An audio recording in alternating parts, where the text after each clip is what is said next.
page 18, page 19, page 20, page 21, 22, 23. Remember, are you on your feet? 24, 25, 26, 27, 28, 29, 30, 31, 32, and 33. Honourable members, the vote and proceedings of 19th November 2025, as corrected, is hereby adopted as the true record of proceedings. Honourable members, official reports. We have official reports of Tuesday, 11th November 2025 and Wednesday, 12th November 2025. Let's start with Tuesday, 11th November 2025. Honourable members, is before you for corrections.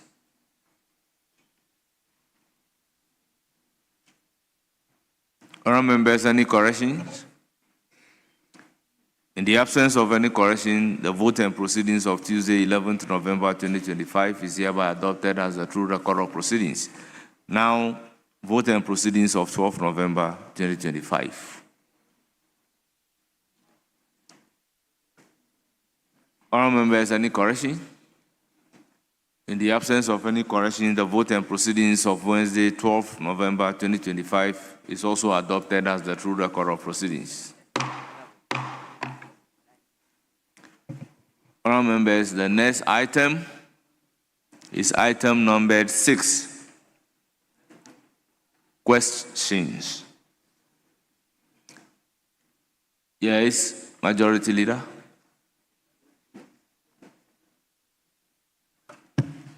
Thank you, Mr. Speaker. Mr. Speaker, the Minister is here to answer questions. Item 6. So we start with the questions. Honourable members, may I then invite the Minister to take the designated seat? Yes. Speaker, I think it's instructive for us to all acknowledge that the agreement is that the focus will be on the debate. So we will proceed to take the questions, but the follow-ups will be limited to 1 per member. Thank you very much, Honourable Minority Chief Whip. So we should all take note accordingly. That was the agreement. Honourable members, may I call on Honourable Kwame Jijoli Gakpe to ask question numbered 429.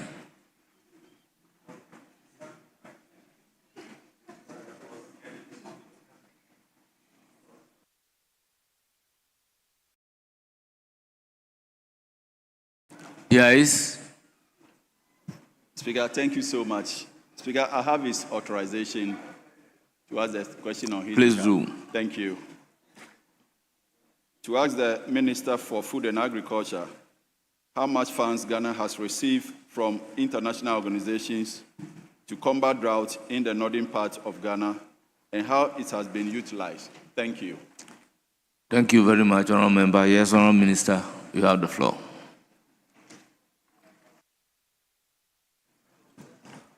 Thank you very much, Mr. Speaker. Mr. Speaker, a total amount of $81.92 million has been secured for agricultural inputs. This funding is provided by the World Bank under its Food System Resilience Program. Mr. Speaker, the breakdown of the fund usage, which was used exclusively to procure vital agricultural inputs, fertilizer and seeds, for farmers in the drought-affected regions in Ghana, including northern regions, is as follows. Fertilizer, NPK, urea, 117 1,188 metric tons at a cost of $75 million. Cease, rice and maize, 3,266.5 metric tons at a cost of $6.9 million, totaling $81.9 million, indicating 100% utilization of the amount. Thank you. Any supplementary question? Speaker, not really. Thank you so much. Yes. Honorable Jerry Ahmed. Speaker, I thank you very much for the opportunity. Mr. Speaker, I want to ask the respected Agric Minister, with all this expenditure, is he able to assure us that drought in the northern part of Ghana is going to reduce drastically? Yes, Honorable Minister. Mr. Speaker, this expenditure was incurred before we assumed office on 7 January 2025. It was part of the drought mitigating measures implemented by the previous government. This money was used principally to procure fertilizers and seed. And certainly, you cannot use fertilizer and seed to reduce drought. But if we are asking about specific interventions we are putting in place today to reduce drought in the north, the impact of drought, then I will tell you that we are doing a lot of irrigation infrastructure. We are providing solar-powered boreholes to ensure all year-round production in the northern enclave. And then we are also constructing new dams and rehabilitating existing ones. Thank you, Mr. Speaker. Honourable members, we then move to question number 273, standing in the name of Richard Kuri, Member of Parliament for Nandom. You have the floor.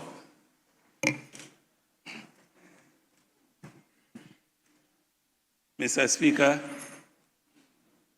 I rise to ask the Minister for Food and Agriculture when the Farmers Services Center at Nandom constituency will be established and made operational. Yes, Honourable Minister. Mr. Speaker, I think this is the second time I'm answering this question. The last time the same question appeared and I came here to answer this question. But let me repeat the answer. It's the same thing. Mr. Speaker, efforts are underway for the establishment of farmer service centers in all agricultural districts in the country to offer unimpeded access to mechanization, quality seeds, fertilizers, extension service delivery, among others, to our valuable farmers in all the districts. Mr. Speaker, the ministry is aware that Nandom constituency is an agricultural district and will certainly benefit from this facility.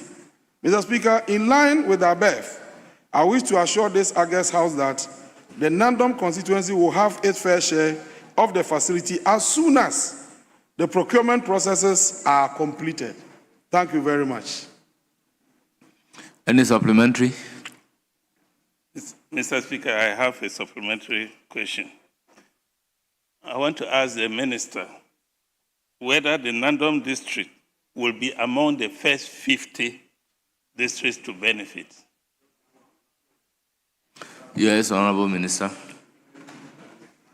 Mr. Speaker, the first 50 districts have been selected already. Documentations on the land for the facility have been concluded. We are done with that. We are now putting together the second list. And I will check. If Nandom is not in the first list, certainly they will be in the second list. Honourable members, this is a constituency-specific question. Let's move to question number 342. Standing in the name of Honourable Ida Ajoa Asiedu, yes, Member of Parliament for Ayenswano. Honourable Member, you have the floor. Thank you, Mr. Speaker, for the opportunity given me to ask the Minister for Food and Agriculture what training or capacity building programs are available for farmers to improve their skills and knowledge on modern farming practices. Thank you.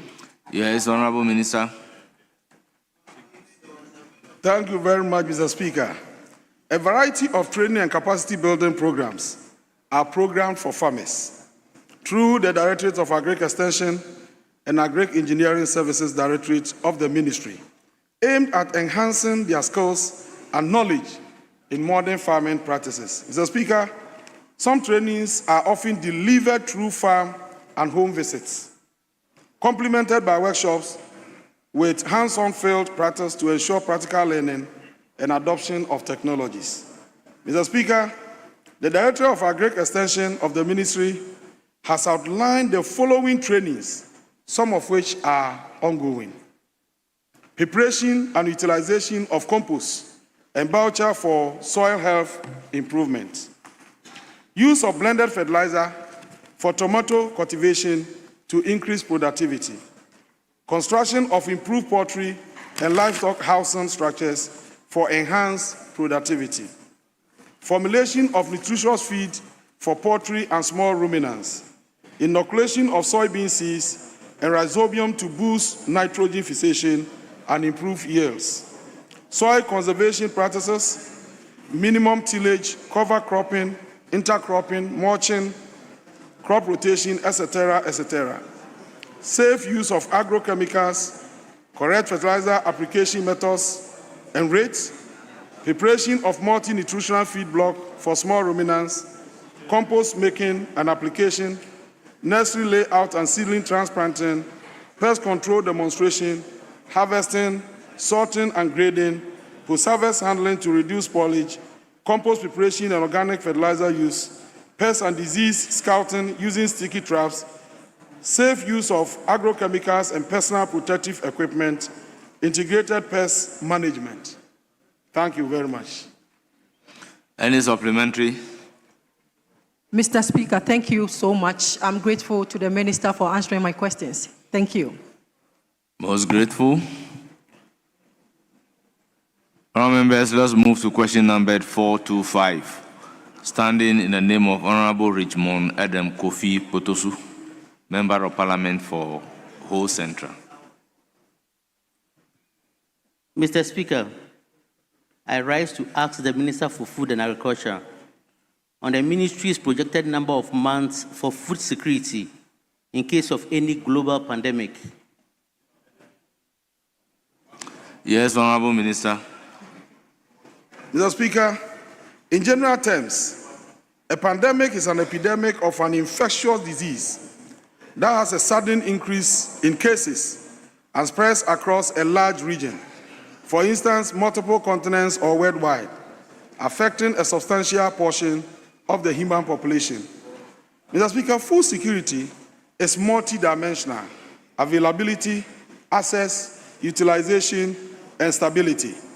Any projection of months of food security depends heavily on baseline stocks, supply chains, trade, and response capacity. Also, to specifically estimate a plausible month for food security in case of global pandemic depends on figures of Ghana's agricultural production, import dependency, reserve stocks, and pandemic risk factors. Mr. Speaker, based on international standard for strategic grain reserves of governments ensuring availability of food stock for 3 to 6 months, sometimes up to 12 months. Mr. Speaker, the government of Ghana has resourced the National Food Buffer Stock Company to procure the excess grains for storage as a natural strategy to address any food shortage and also ensure revenue for farmers. Mr. Speaker, I also wish to state that the government of Ghana has further pledged or made a commitment in its 2026 budget for same activity for NAFCO this year. Thank you. Honourable member, any supplementary question?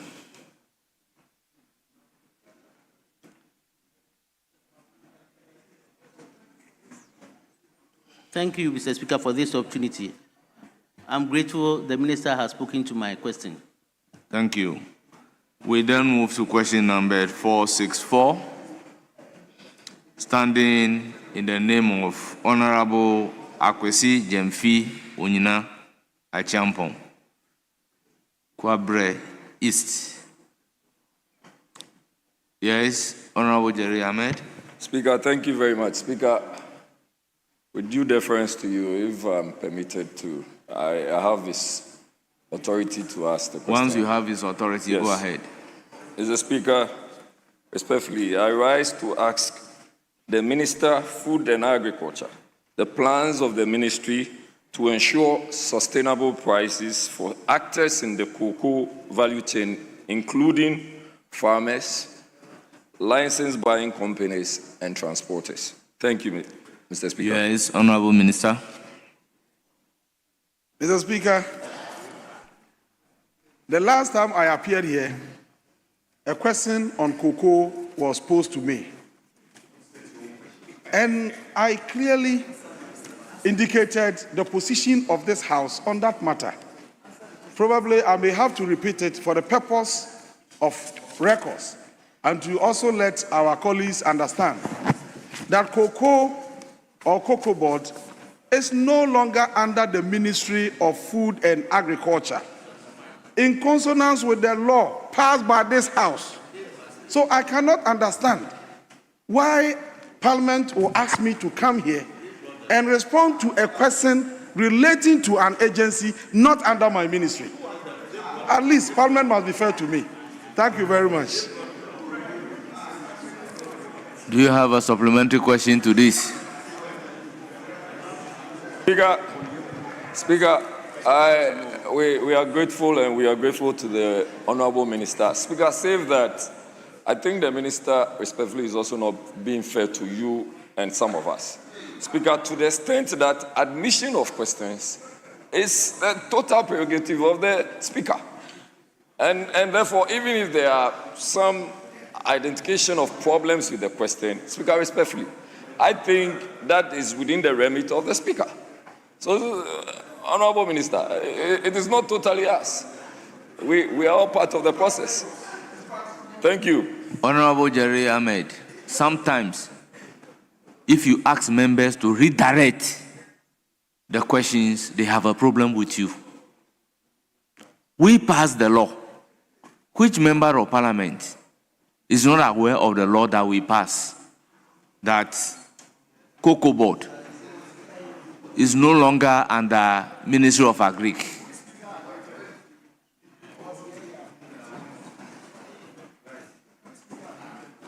Yes. Mr. Speaker, thank you very much for your indulgence. Mr. Speaker, when a question is filed to a minister, the minister is given notice 14 clear days before he appears in this House to answer the question. In fact, it's the duty of the minister to indicate to the clerk of parliament that this question is not a question that is under me, so they do not schedule you to come and ask the question. So if they have scheduled you, there are two things. Either you did not inform the clerk of parliament, that's why they have called you here, or that you were willing to come and answer the question, that's why they have called you here. So that is the point, Mr. Speaker, that's the point that he's trying to make. Yes, Honorable member. I'm coming. Mr. Speaker, how for the administrator of questions, if you, in your view, feel that the question is a good question, you would administer it. Yes. Which you did. You admit the question, which you did. Yes. But it is the duty of the minister to inform the clerk of parliament that this is not a question I can answer because it's not under me. And so they do not schedule the person. That's has always been the practice. And it's 14 clear days, Mr. Minister. Honorable Dominic Bingab Aduna Nitiwul.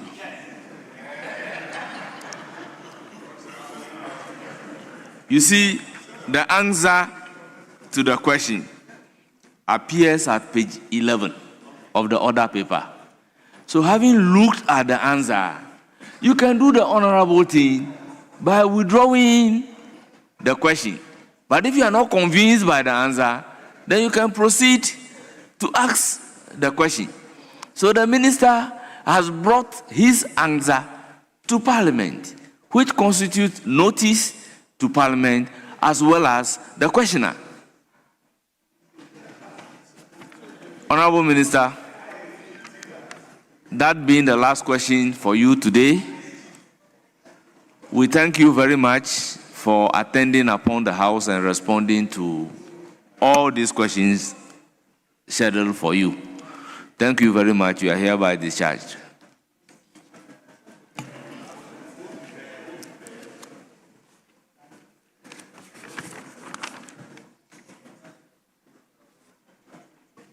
Honorable members, we have dealt with item numbered 6. We then move to item numbered 7, particularly item numbered 7A. Commentary to continue. Yes, Deputy Man. Mr. Speaker, this is just a reminder that in conclave, we agreed, as you have rightly said, but we also said that we have one or so commemorative statement to be made, but that will be done at the end of the commentary. Yes. So because we are going to do it at the end, that's why I didn't mention it. At the end, yes. Yes. Rightly so, Mr. Speaker. So now item numbered 7A. I then proceed to give the floor to Honorable Alassane Soini.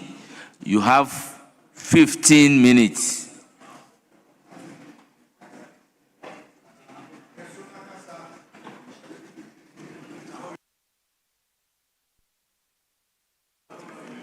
Thank you very much, Right Honorable Speaker, for the opportunity to contribute to the ongoing debate on the budget statement and economic policy of the government of Ghana for the year 2026 financial year, presented by the Minister of Finance on behalf of His Excellency, the President. Mr. Speaker, I wish to first of all commend the Minister of Finance, Honorable Kesiel Atu-Forson, and his team for the yeoman's job that they have been doing for the people of Ghana. And I wish to urge them to continue to make us proud. Mr. Speaker, this was a very simple to digest budget. And it is out there and admitted by many, especially the experts, that the finance minister was very honest about his accounts as far as the economy is concerned. He acknowledged what we came to meet, the distress economy that he came to inherit. And then he recounted to us about how the 2025 budget had helped to restore fiscal stability. And also accounted to this House how the fiscal stability was being sustained through the introduction of revenue reforms that was to ensure more tax compliance, especially with the introduction of digital means of collecting revenue, like the introduction of AI. Mr. Speaker, but what was also most significant was his emphasis on tighter expenditure controls and the growth-oriented spending that he and his team have been focusing on. Mr. Speaker, if you look at page 141 to 142, you realize that the resource allocations that are outlined there are indeed growth-oriented allocations that will help to spur the economy on.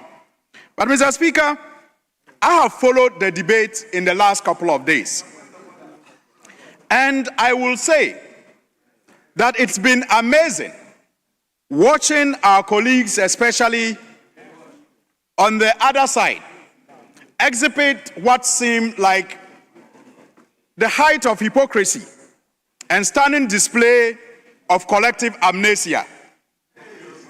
Mr. Speaker,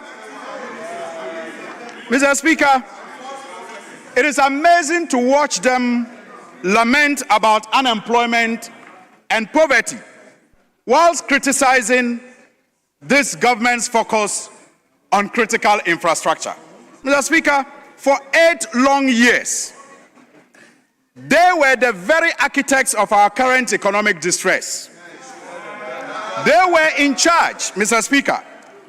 They presided over an era where the word corruption became synonymous with leadership. Mr. Speaker, from the Ejapa royalties deals, to the Eka energy controversies, to the PDS scandals, Mr. Speaker, the countless reported breaches on COVID-19 relief fund of about 21 billion Ghana cedis. Mr. Speaker, the National Cathedral waste of over about $100 million. Mr. Speaker, the SkyTrain deals that never was. Mr. Speaker, the Paulugu multipurpose dam that never was. And the money that the state lost as a result of these ventures. Mr. Speaker, I could go on and on. Mr. Speaker, their tenure was a master class of state capture. Mr. Speaker, the resources that should have been building factories, that should have been building schools, that should have been building hospitals, were instead funneled into the pockets of a very selected few. Just because, so when you watch them today lament about unemployment, lament about poverty, it is shocking and can only be described as the height of hypocrisy. Just because yesterday I heard my honorable colleague, Kojo Opon Nkrumah, make reference to the fact that they handed over about 150 factories. And that because we have cancelled the 1D1F office, Mr. Speaker, those factories cannot provide the jobs that are needed. Mr. Speaker, really, was the 1D1F factory paying the workers? If indeed they handed 150 factories, those factories should be providing the jobs and contributing to the economy of this country, whether a 1DF office is in existence or not. Whether a 1DF office is in existence or not should not affect the running of those 150 factories. Mr. Speaker, they say in our language, in Dagbani, that kaya nye tuzo milgia. Mr. Speaker, to wit, the lack of energy to carry the load that is before you is the reason why you will say the aid that is to help you carry the load has shifted. Mr. Speaker, so clearly, if they had those 150 factories, they would have been functioning and supporting the economy. Mr. Speaker, the culture of corruption that directly fueled unemployment and poverty they now pretend to decry can only be attributed to their administration. How can jobs be created when contract sums were inflated? Mr. Speaker, and the funds were actually channeled. We're told in this country that party here, Sika. We all witnessed what happened when they introduced LEAP. Mr. Speaker, we witnessed what happened when they introduced NAPCO. Mr. Speaker, these schemes were compromised by systematic graft, leaving beneficiaries in the lurch. Mr. Speaker, the lamentations, therefore, are not a sudden awakening of conscience. They are a political strategy just to evade responsibility. But I assure them that President Mahama and his government will ensure that every peswa that was wasted is retrieved where possible. Mr. Speaker, the priority of this government is on critical infrastructure. And critical infrastructure, Mr. Speaker, is not just luxury. It is a necessary intervention to rebuild the foundation that they destroyed. Mr. Speaker, their administration prioritized consumption, spending on themselves and their cronies, while this government is prioritizing production. And you cannot tackle unemployment, Mr. Speaker, without reliable energy.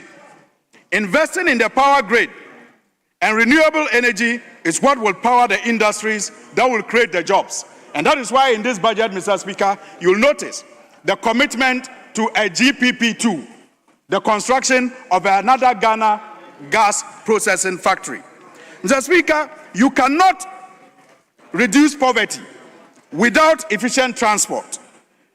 Building roads, Mr. Speaker, and port infrastructure is what will lower the cost of food and goods and connect farmers to markets and make Ghanaian businesses competitive. And that is why, Mr. Speaker, you will notice in this budget again that we have prioritized critical corridors, road corridors in this country. We have prioritized the construction of the Western Corridor, Wenchi all the way to Wa, the Eastern Corridor, that will take the road all the way from Aflao to the Upper East region, Kolongugu. Mr. Speaker, we have also prioritized the Central Corridor.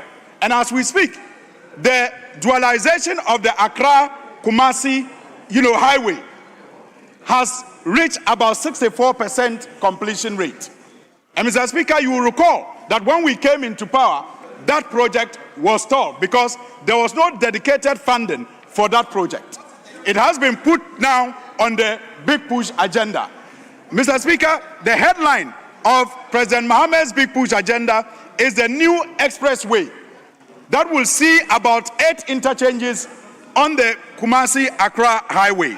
Mr. Speaker, all of these are not just concrete, bitumen, and metals. Mr. Speaker, these are projects that will impact our economy, that will produce jobs, and that will create employment.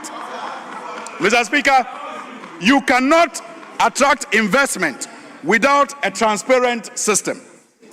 The new government, and that is His Excellency President Mohammed's government, is focused on rebuilding trust and directing funds into tangible projects. And these projects, Mr. Speaker, will ensure that we restore the confidence that is required for the necessary investments to be done to bring about the jobs. So, Speaker, finally, I heard the former finance minister yesterday also make reference to food inflation. Honorable Amin Anta, and peddled data that was questionable. Mr. Speaker, I say so because he was referring to the Ghana Statistical Service report. And clearly, Mr. Speaker, what he was quoting could not have been from the Ghana Statistical Service. Because Ghana's food inflation, Mr. Speaker, according to the Statistical Service, Ghana's food inflation has significantly decreased in 2025, dropping from a peak of 23.8% in December to 14.8% this year.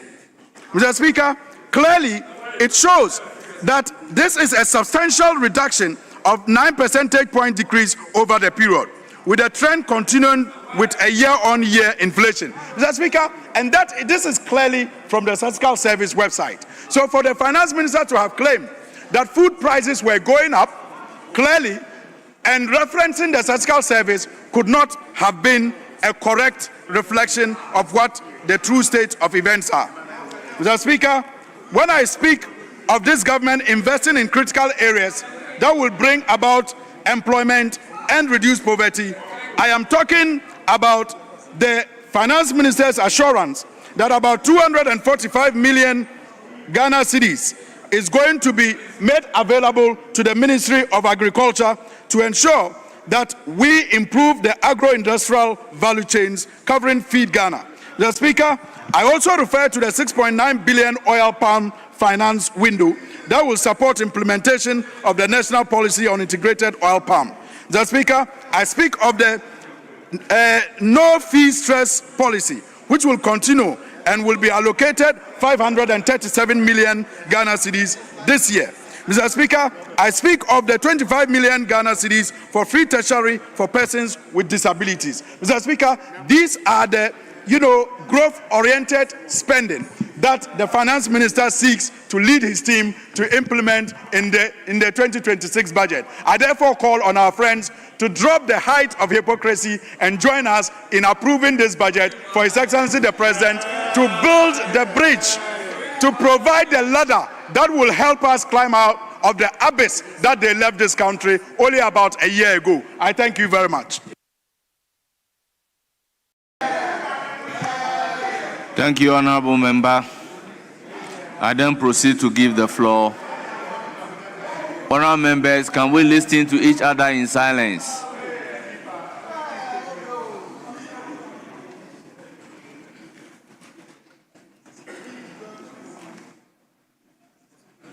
Honorable members, it's now the time to listen to Honorable Dominic Bingab Aduna Nitiwood.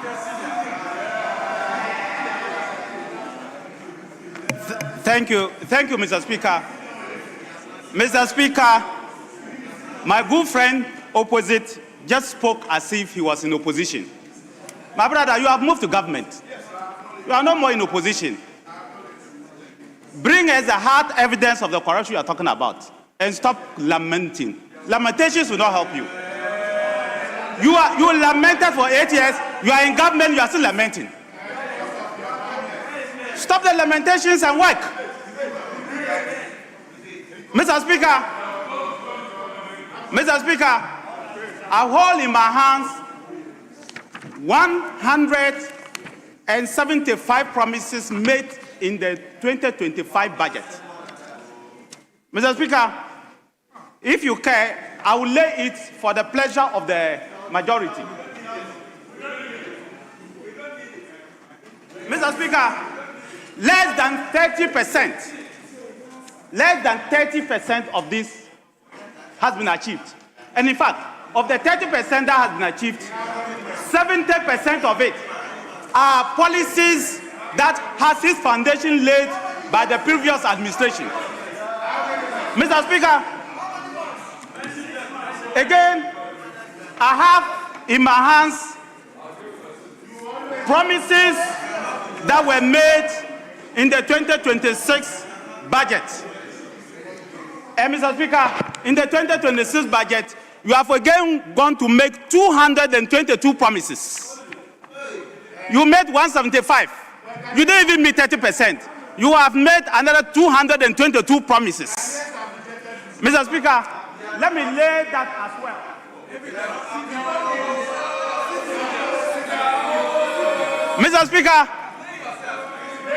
Mr. Speaker, if you go and make promises you don't fulfill, the next day you go and make even more promises, nobody will listen to you. That is the reason why Ghanaians are not listening to you.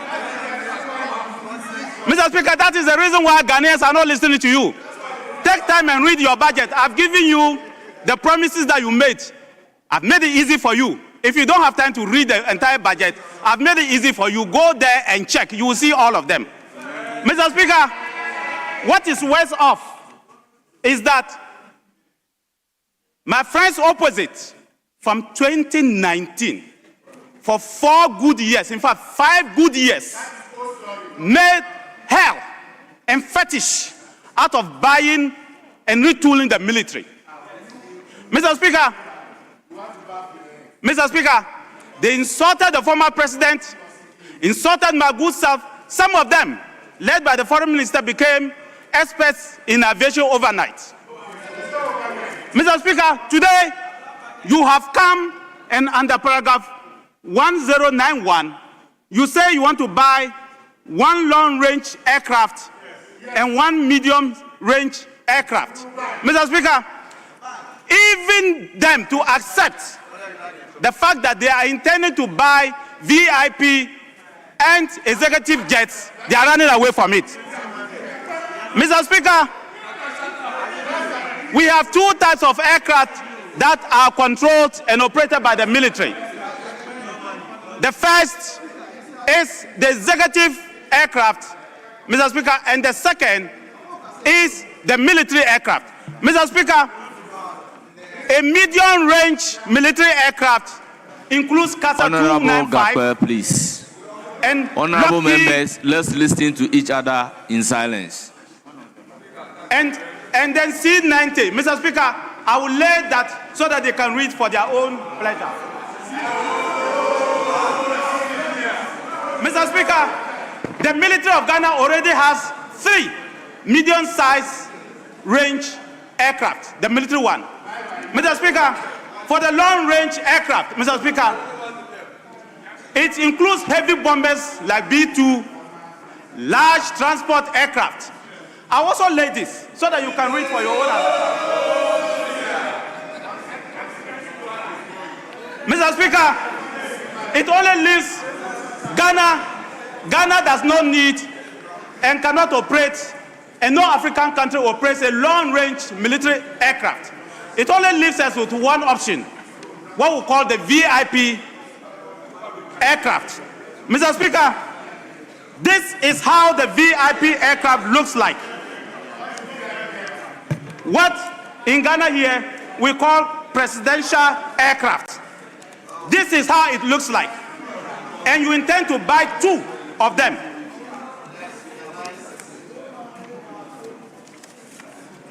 Mr. Speaker, this is how they look like.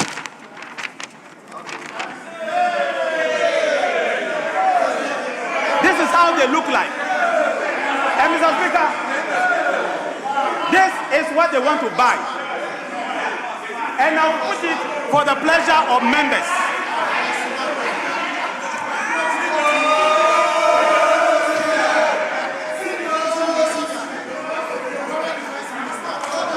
Mr. Speaker, I say this, I cannot, and let me repeat, I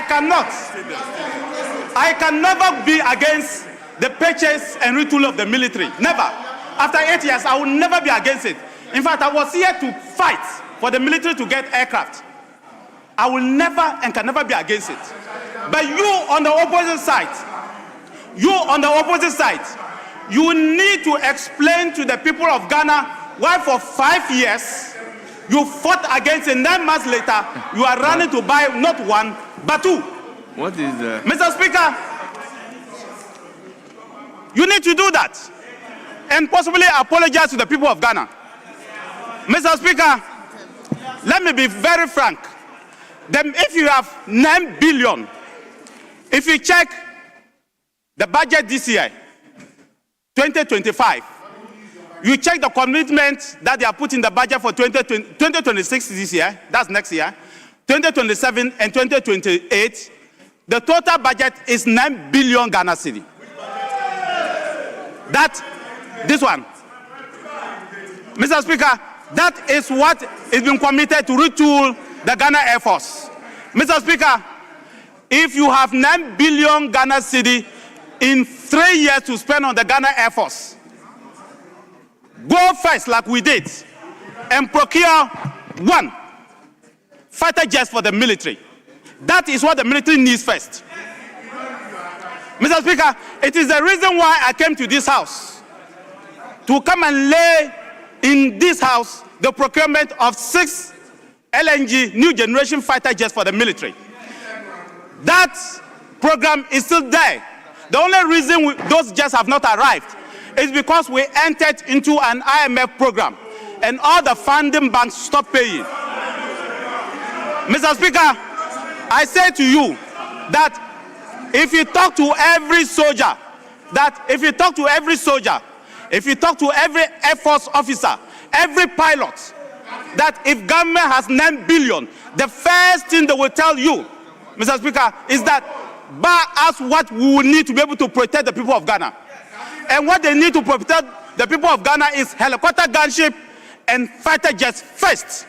If you decide to buy this one first, what you are doing, you are buying it for your own comfort. You are buying it for your own comfort, the comfort of the executive. That's one. I'm telling you the truth. I am not saying don't buy it. The military needs it. Go ahead and buy. Yes. But at least buy 1. Honorable Nitiwul. Buy 1. Honorable Nitiwul, I recognize the majority leader.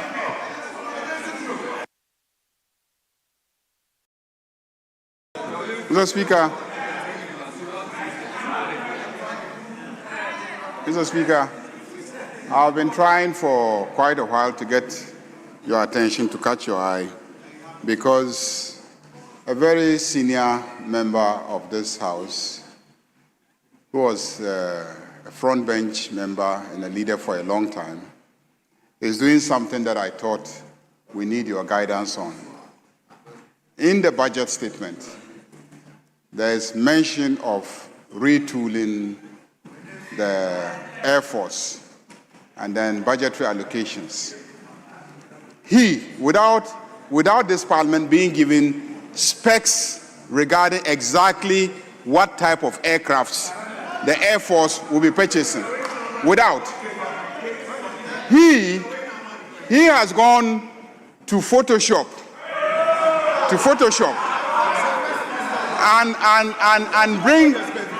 and bring to this House his own specifications with photographs of those specifications, and he is seeking to lay those as official records when the budget statement has not provided any specification what type of short, medium, or long-range aircrafts are going to be purchased for the Air Force. That was why I was trying to catch your attention, Mr. Speaker, that he cannot be allowed to display those and to lay those as part of the official records because it is not contained in the budget. The specs are not mentioned. He is only anticipating, and our rules are clear on anticipation. Since the budgetary allocation is being made, definitely when the finance minister or the Minister of Defense now goes to procure these items, because they will be international transactions, they will be brought to this House. And in this House, we will see specifically what is being procured to retool the Air Force. I can understand his displeasure and unhappiness that during his term, he could not succeed in getting this House to procure those items. I can understand. But it is no basis for breaching the rules on anticipation. Don't anticipate. Wait, the agreements will come to this House. Whether it is a presidential jet, it is whatever type of aircraft, it is this House that is going to consider and approve it. And at that time, we can engage in the debate that you are engaging today. But for today, you cannot be specific and try to indicate that we are buying a presidential jet of this description, because nothing like that is mentioned in the budget. I can understand that this whole side of the House has seen nothing wrong with this budget and thinks that a presidential jet is enough to use to rally people against this budget. But I can assure you that a presidential jet alone is not enough to rally Ghanaians against this very good budget that is going to improve the welfare of Ghanaians. Yes, Deputy Minority Leader. Mr. Speaker, I actually rose to draw your attention to the fact that we didn't know on what point the majority leader was speaking. Well, I will use the opportunity to deal with the issue. Debating. And it is not within our practice that we should go on that way. No, but you needed to write on a point of order. And that's what we require. And not for debate. Yeah, so, honorable members, I think we can look at the issue critically within the budget. Now, I have seen similar pictures, 4. And all the pictures are similar with same inscription. Now, the inscription as to why 4 of them are being tabled, the least said about it, the better. Because the pictures are the same. Honorable Niti would let me finish. Now, the picture has Boeing Business Jet 2. I would want you to link it to the budget and the reference for us to admit it. Else, you would have to take your pictures back. Honourable members, the second issue. I have a paper in my hand which appears to be a Google printout. Now, the Google printout, if I can read it, AI overview. Medium-range military aircraft include versatile transport aircraft like the Lockheed C-130, Hercules Airbus A400M, and Kawasaki C2, as well as tactical transport planes. Honourable members, I am not debating. I also want this particular document to be linked to the budget under reference to make it admissible. Now, the other one is also long-range military with a whole. So, Honourable Nitiwood, my question to you is to link these ones to the budget. Now, I also received a document which is not signed, and it purports to come from the 2025 budget promise by ministries. Now, you have the 2025 budget. What you can do is to take the specific promise and draw the attention of the House to the budget and the reference. So I am accordingly returning the documents to you to do the needful.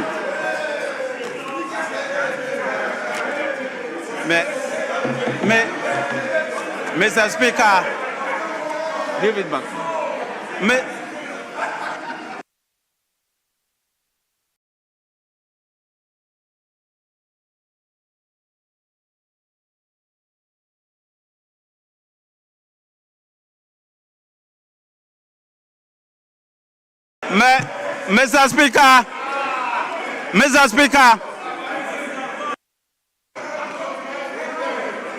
Mr. Speaker, I am happy that this is live on TV. So the people of Ghana are watching us. Mr. Speaker, first of all, either some people were not listening or they have just failed to listen. Mr. Speaker, I cite the military operates two types of aircraft. They operate pure military aircraft. And I gave you the description, the type of aircraft that we have. They also operate VIP aircraft. Because in your own budget, you said you were going to buy medium-range aircraft and you are going to buy long-range aircraft. There are only two types you can buy. You can either buy military aircraft or you can buy VIP aircraft. And I took my time to educate you what a medium-sized military aircraft is with description. Mr. Speaker, that's what I gave you. I also took my time to educate you on what a long-range military aircraft is. And that's what I gave you, Mr. Speaker. Mr. Speaker, I then concluded that Ghana already has 3 medium-sized aircraft, so we don't need it. And we have never requested for it. 3 medium-sized military aircraft. 3. I also said, Mr. Speaker, that no African country, in fact, very few countries in the world, apart from about 3 or 4, are operating long-range military aircraft. So Ghana Air Force has never and will never request for long-range military aircraft. What they have requested for is the VIP aircraft, and that is what I came here for. And I'm saying to you that be brave enough and accept that we are going to buy 2 presidential jets. And I conclude that, Mr. Speaker, by saying that I will never be against it and I've never been against it. But you are running away from it. Why? It's because of the politics of what you did. The politics of yesterday is making you run away from it. The politics of yesterday, you see, you did politics for 5 years. 5 years of politics against military aircraft. Today, you are running away from it. But I can tell you something, and let me repeat, I can tell you something. I, who sat for 8 years in that place, knows the needs of the military better than anybody in this room. I can tell you that. And I agree, Mr. Speaker, and I agree that it is not in our interest. And let me conclude. I agree that it's not in our interest as a nation not to have a strategic lift. Honorable Nitiwood, I will ask that they should stop your time for you. Let me listen to Honorable Ayariga. Once again, Mr. Speaker.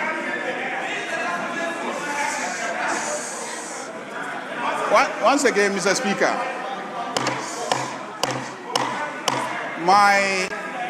My point is a simple one. There is a budget policy before us that says retooling of the Air Force.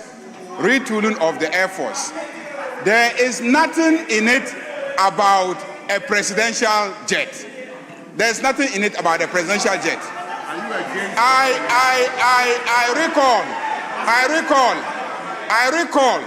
I recall that not long ago, just about a year ago, that you were in this house to brief us on the need for this house to approve the purchase of a presidential jet because the existing ones were not fit for purpose.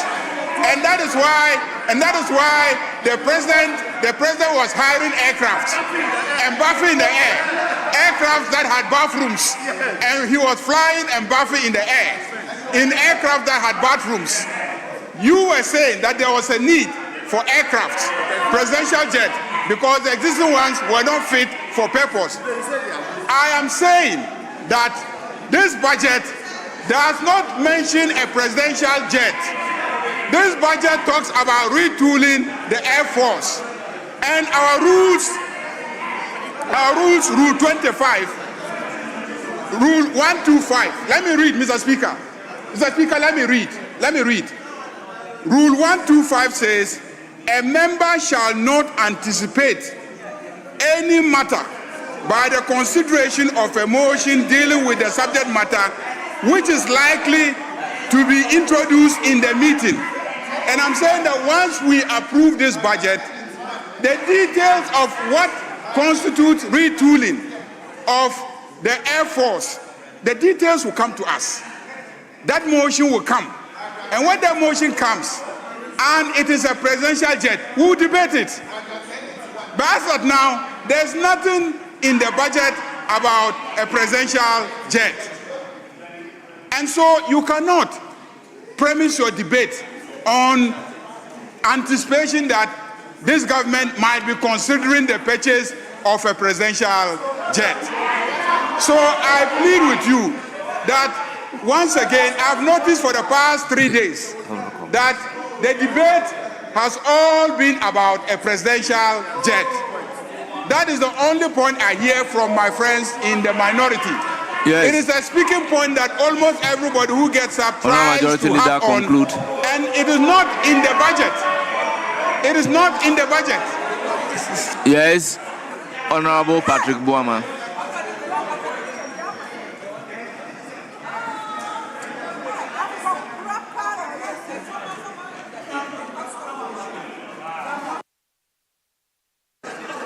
Thank you very much, Mr. Speaker. Mr. Speaker, a little knowledge I have is that every aircraft, be it a presidential jet that the Air Force or the military acquires, belongs to the Ghana Air Force. Whether a presidential jet or a fighter jet belongs to the fleet owned by the Ghana Air Force. So whether it's a retooling of the Air Force, an acquisition of an aircraft for the use of the president, they are all aircrafts that are going to belong to the Ghana Air Force, including the presidential jet in question. So there's nothing strange about the former minister talking about retooling of the Air Force, including the acquisition of a presidential jet. I thank you very much, Mr. Speaker.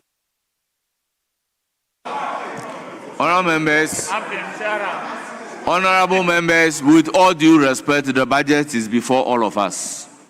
I hear people from the background making reference to paragraph 1091. Let me read paragraph 1091. Mr. Speaker, the Ghana Air Force will be retooled.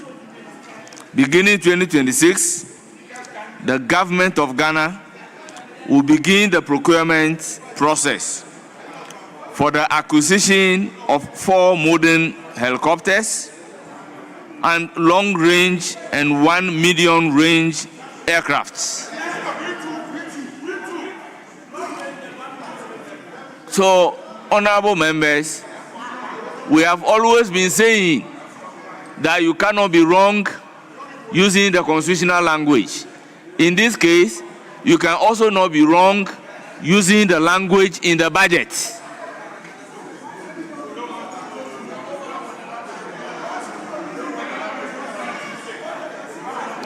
So please use the language in the budget. When you want to quote paragraph 1091, quote it appropriately. Mr. Speaker, I have been very careful and used the word VIP transport. I've not yet used the word presidential jet, or maybe if I did once. But I'm saying to you that I keep saying that if there's anybody in this room who knows the needs of the military, I've sat them for 8 years.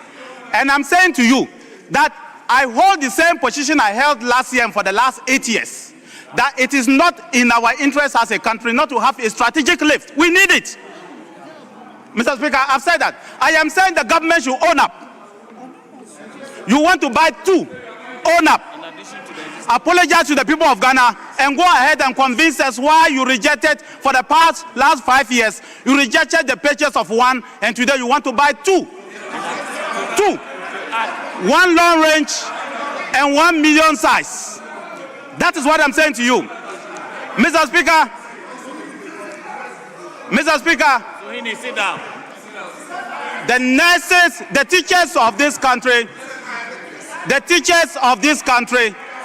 were yesterday demonstrating, Mr. Speaker, and they did play the voice of the current president.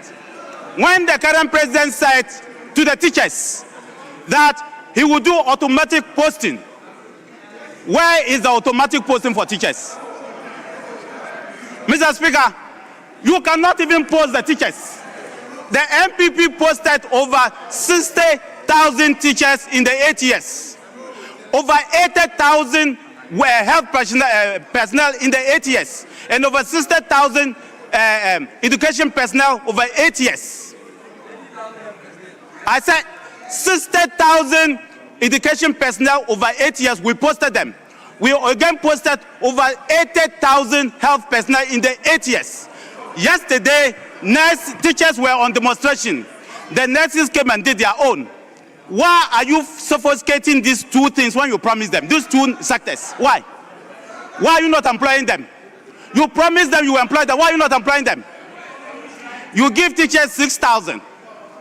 The 6,000 that MPP gave them 10,000. You are refusing to employ them. So what you are simply doing is employing what the MPP bequeathed to you. Mr. Speaker, let me state that if you had completed the 1D1F, you would have employed in excess of 5,000 people.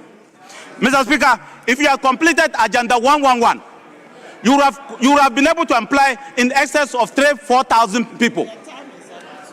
Mr. Speaker, I said to this government that the only interest you have is about yourselves. That's your interest you have. You are satisfying yourselves. You are not satisfying the people of Ghana. This budget is about satisfying yourselves. That is what you are doing. That is why you are buying things for your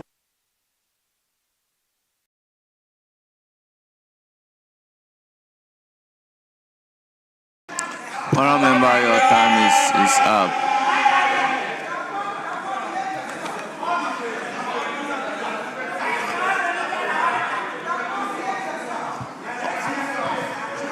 Honourable member, clearly, anytime there is interruption, I ask that they should stop your time. And accordingly, they have been stopping your time. I announce it because I do not control the time. So I normally announce.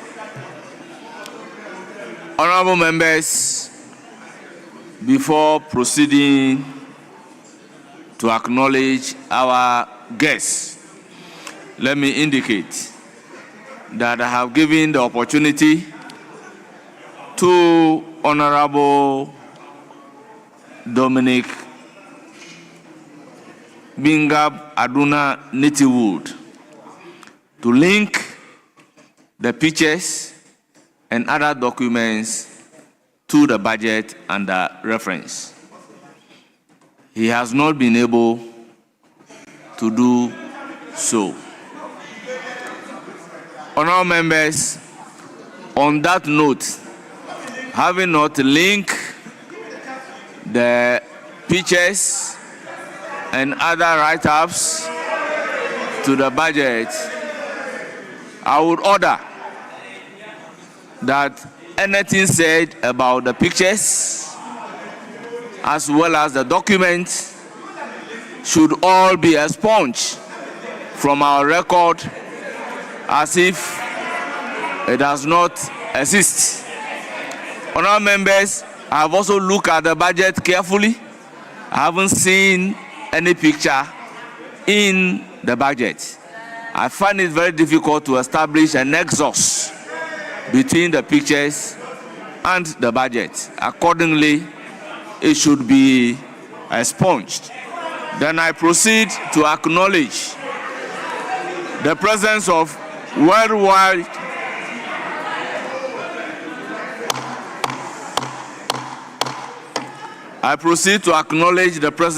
Worldwide Council of Clergy, led by Most Reverend Dr. Felix, presiding bishop. They are from New Job and South constituency, they numbered 32. We also have Prince KKMA, number 1 Junior High School, led by Sarah Boatima, assistant head teacher from Kung Kantamansu, they numbered 70. We also have Prince KKMA, number 2 Junior High School, led by Raphael Tay Kung Katamansu, they numbered 70.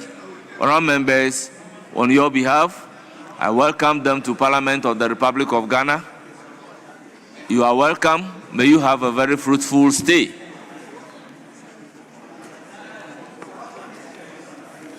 Honourable members, next on the list is Honorable Hajia Ladi. You have 15 minutes.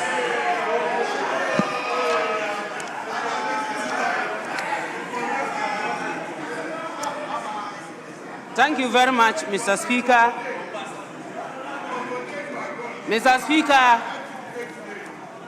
Mr. Speaker, I rise to comment on the statement of the budget presented to this House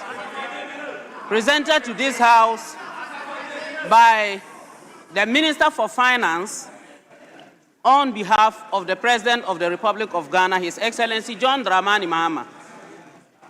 Mr. Speaker, going through the statement, listening to my colleagues, I can only allude to the fact that indeed this budget is for resetting the growth, jobs, and economic transformation.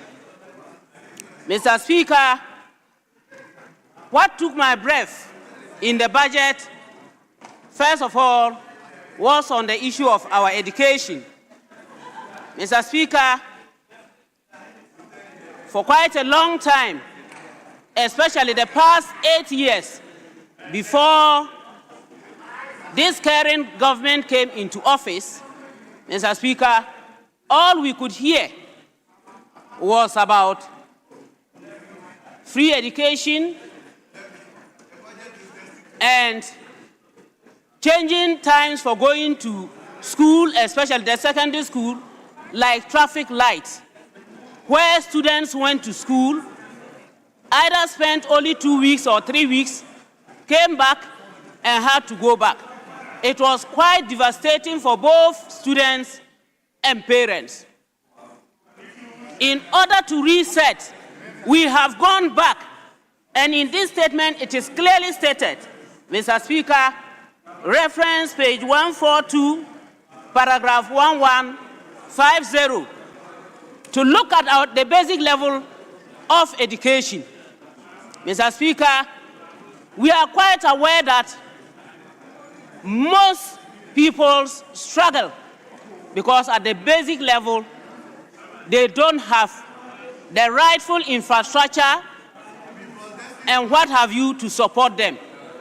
Mr. Speaker, on paragraph 1150, if I may read, states that an allocation of 3 billion has been made for 4 sets of KG books for 200,000 learners, Mr. Speaker.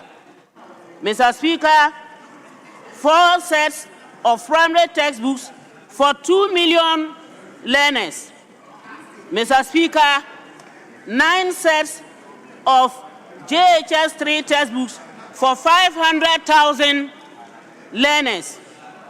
And, Mr. Speaker, procurement of over 2 million pieces of metal monodesks and chairs, 200 units of 66-seater buses, and 200 double cabin pickups for distribution to secondary schools across the country. Mr. Speaker, if you look at this aspect of the budget, you would realize that we are picking the foundation as expected of us. Mr. Speaker, after the NDC government exited office, right from 2016, we never heard much. The schools under trees program more or less came to a standstill. Up till now, when you go to the villages, especially, you will find a lot of schools that do not have classrooms, no furniture. And so, to go back to do this is in the right direction. Mr. Speaker, allocation has been made for this activity to take place. Mr. Speaker, it is very interesting for some of us to sit here and listen with rapt attention that our colleagues on the opposite side will argue and raise everything that they think they can say against the current government after only being in governance for just 9 months. Mr. Speaker, I do not know whether they know when they exited. Mr. Speaker, it is interesting, very interesting. The issue of Galamsey has been on their lips. It has been on their lips as if they left governance 40 years ago. Have we so soon forgotten? Have we forgotten of the committee report that was produced by the Professor Frimpong Boateng committee? Have we so soon forgotten that we in this country we listened to people refusing to even listen to that report, not to talk of saying that they will even punish those who were found culpable. Today we are talking about Galamsey and alluding to the fact that Galamsey is an issue that this current government should take up very seriously. When you have just left government, what did you do? Actually, this government is taking it up very seriously because you can see the number of people who are being held for misbehavior when it comes to the issue of Galamsey. We all know the kinds of forests that have been destroyed. Some of you went sitting at Iyoko, dragging yourselves on the ground because you thought that someone who has done this disservice to this country has been arrested. Me and you are sitting here and you want to tell me that we are not working hard against Galamsey. That is what is being investigated. And whether you like it or not, they will be taken on. Mr. Speaker, as for the corruption, it's just by us. We have a very good swimming pool, a very big one. And it is not only the swimming pool. If you talk about corruption, it's not only the swimming pool. There were bungalows there that were pulled down. 58 million Ghana cedis went down the drain. 58 million Ghana cedis went down the drain. Nobody was found culpable. All of them, the then government tried as much as they could to clear them and for them to go for free. We talk of development and we want to make sure that the grassroots actually gets what is expected of them. And yet, a contractor was taken to go and work on the Kwalagu Dam, and he took not less than 11 million Ghana cedis. And you think that this government is not doing the best? After the government has made allocation of monies to ensure that the food that has been produced would be bought and stored for the use of especially our students. Mr. Speaker, let us know that there is no way that we are going to sit and watch the rice that has been properly produced by our people to go waste when we know that the buffer stock can buy and store for the use of students, instead of waiting and going to bring in import rotten rice, expired rice, rebag, and give to students. We wouldn't do that. We wouldn't do that because money has been allocated in the budget and for sure it is going to be made good use of. Mr. Speaker, as we continue, we should be conscious of the fact that in this country, the issue of roads came up very seriously. My own road is part of the Bolgatanga-Boku Pulmakom stretch. Mr. Speaker, immediately our colleagues opposite came to power. Within 2 weeks, the project was stopped. And I listened to someone say in this chamber that we want roads at where there are human beings. Yes, indeed, you would say that because this is what you have done. The very onion that your wife or whoever goes to the market to buy in Accra, you do not know that it passes on that road to Accra. And so you will stop such a contract in no time. And you will sit down and tell us that we are not doing what is expected of us. Mr. Speaker, I am so happy that when it comes to health, our government, under His Excellency John Dramani Mahama, is taking up not less than 10 of the Agenda 111 projects. We want to let everyone in Ghana, and for that matter our colleagues opposite, to understand that resetting a country means that anything that would be done to benefit the Ghanaian, the taxpayer, should be done.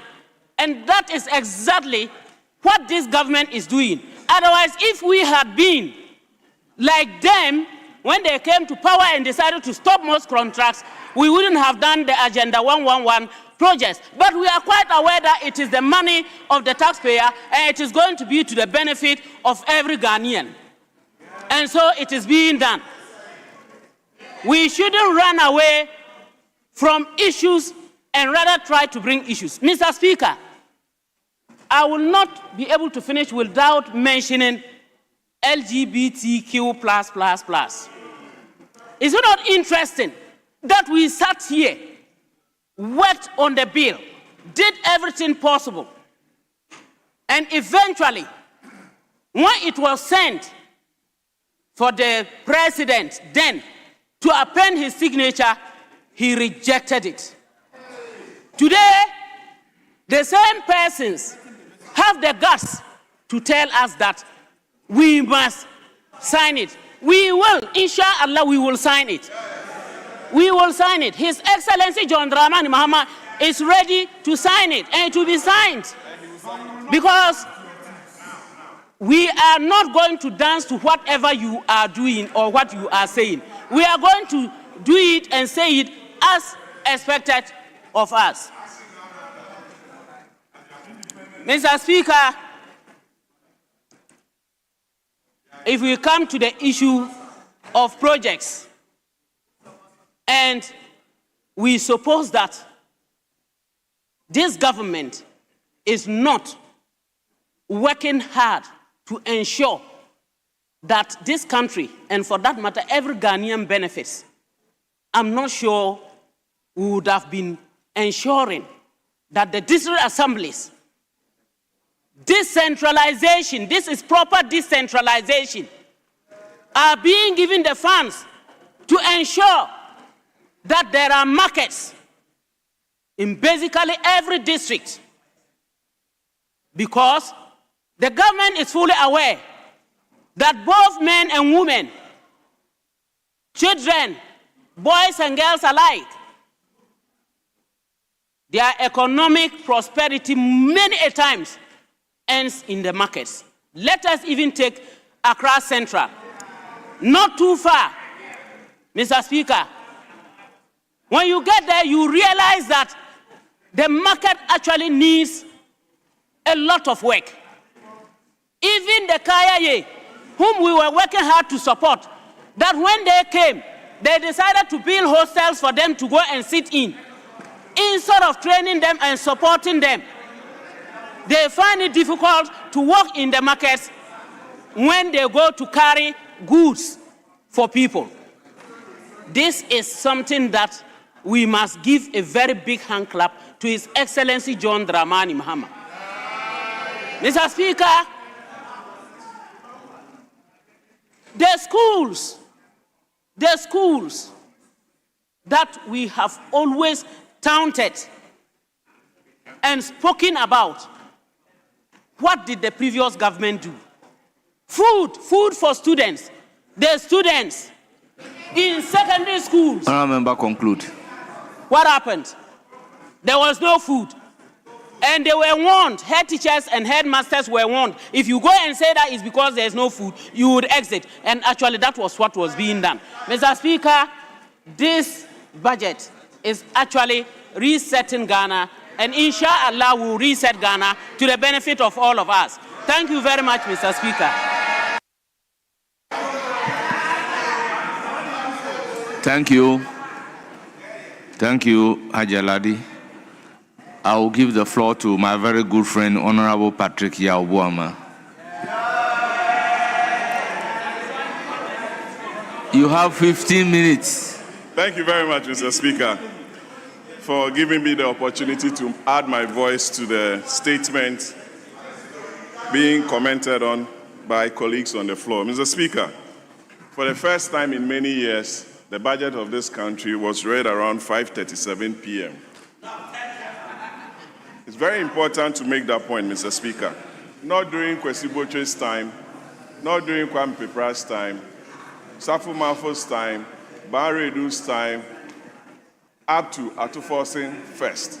Mr. Speaker, there's a reason why your budgets must be read during prime time.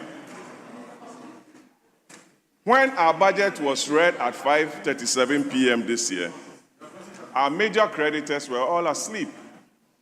Some of them were just waking up. The Chinese were asleep. The Australians were just waking up. Our European partners were at dinner. Ghanaians were rushing home to go and sleep after work. It tells you and gives you the reason why the markets did not respond positively to our budgets this year. Why am I saying that, Mr. Speaker? The Ghana cedi experienced a depreciation in value against the US dollar on Friday, which was the 14th. November 14th, that's the day after the budget, 2025, recording an average buying rate of 10.85 Ghana cedis to the dollar and selling at around 11.42. At the Forex bureaus, the cedi was trading at 12 Ghana cedis to the dollar and purchasing at 12.35 dollars to the cedi. Mr. Speaker, it tells you how unresponsive our budget was to the market and how investor-friendly it was into the market. Mr. Speaker, I go to the meat of the budget. Adia, this is the second budget of His Excellency the President of the Republic of Ghana. You are not 10 months or 9 months into government. This is the second budget of the President. If you read paragraph page 117 of this year's budget, and also page 71 of the 2025 budget, it gives you all the key policy indicators and programs of the government. Mr. Speaker, according to the Minister of Finance, revenue from oil is falling, and I didn't hear any specific policy measure to improve upon our oil revenues. Mr. Speaker, as we speak, the Pecan oil block, which has Luke Oil as a major stakeholder with 38%, with Luke Oil having to face sanctions from the United States of America, I expected the minister to have given us a clear policy guideline on what the government of Ghana was doing to shore up our oil revenues. And I read from the statement from the U.S. Department of Treasury Office of Foreign Assets Control, OFAC, that all assets of Luke Oil ought to be taken care of, or they should start with the process of winding up their assets by the end of this year. I know the officials of this government are interested in the second gas processing plant, but this is a very important matter that the government should have taken a closer look at. I know you are talking to some Americans on some plant in Oklahoma. Closely, we are monitoring to see the outcome of that, Mr. Speaker. Mr. Speaker, in this year's budget, the mention of private sector, I counted about 22 in different paragraphs, Mr. Speaker. But the private sector is not responding to the call of this government, Mr. Speaker. If you look at the macroeconomic indicators that the minister mentioned, inflation around 8%.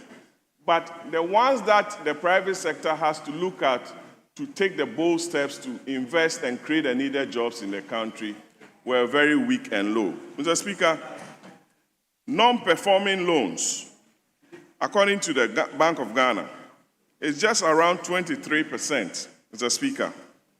This compares with most current banking industry NPLs of 4.2% in Nigeria, 17.4% for Kenya, and a ratio of 1% for the South African banks.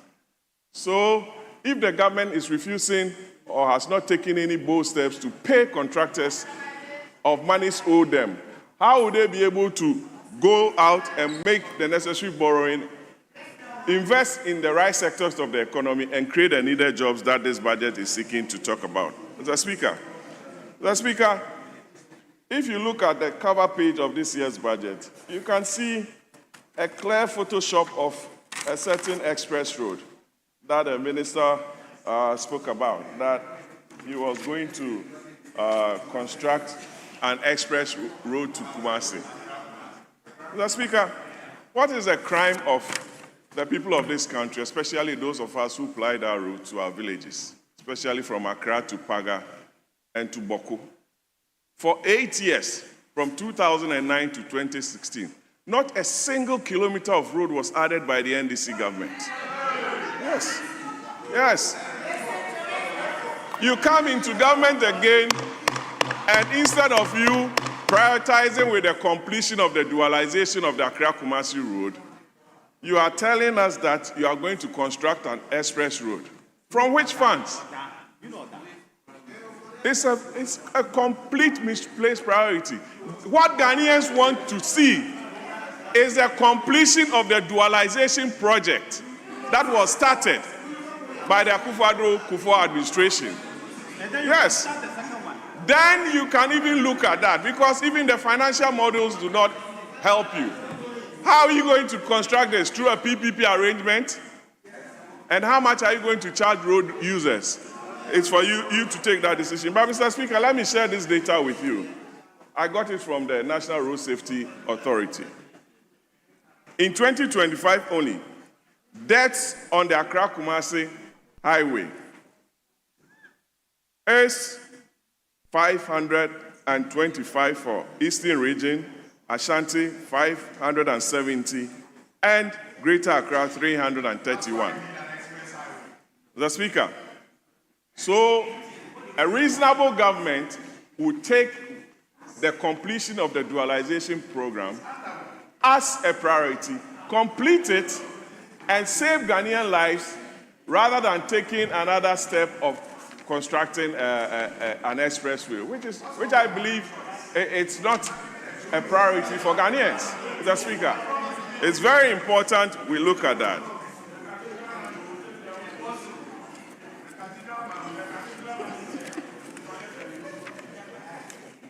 Mr. Speaker, Mr. Speaker,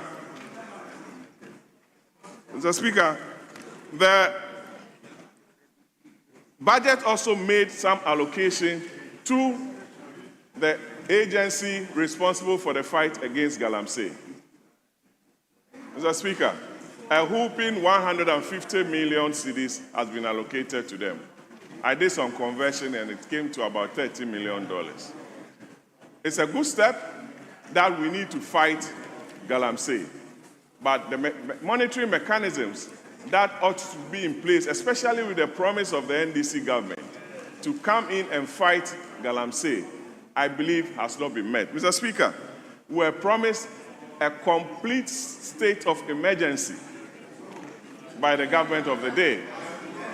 Various speakers at different political events made it a promise that they were going to ensure that the president issues a state of emergency. It's clear that the government is not ready. It's clear that the government is taking a snail-paced step in order to fight the Galamsey menace. Mr. Speaker, the Catholic Bishop Conference has spoken. Honourable Member, they should stop the time for Honourable Patrick Obama. Yes, Majority Leader. Yeah, Mr. Speaker. Mr. Speaker, the NDC as a political party and John Dramani Mahama as the candidate never promised a state of emergency. Never. NDC never promised. The manifesto is there. The manifesto captures the promises we made to Ghanaians. And there are video clips of every rally, every statement of the candidate, John Dramani Mahama. And he never promised a state of emergency. So I believe the honorable member can retract that and continue, even though I have no problem if the honorable member says that an expressway to Kumasi is unnecessary. The people of Kumasi don't deserve an expressway. I think that the state of emergency was never promised. It was never a commitment of John Dramani Mahama and the NDC.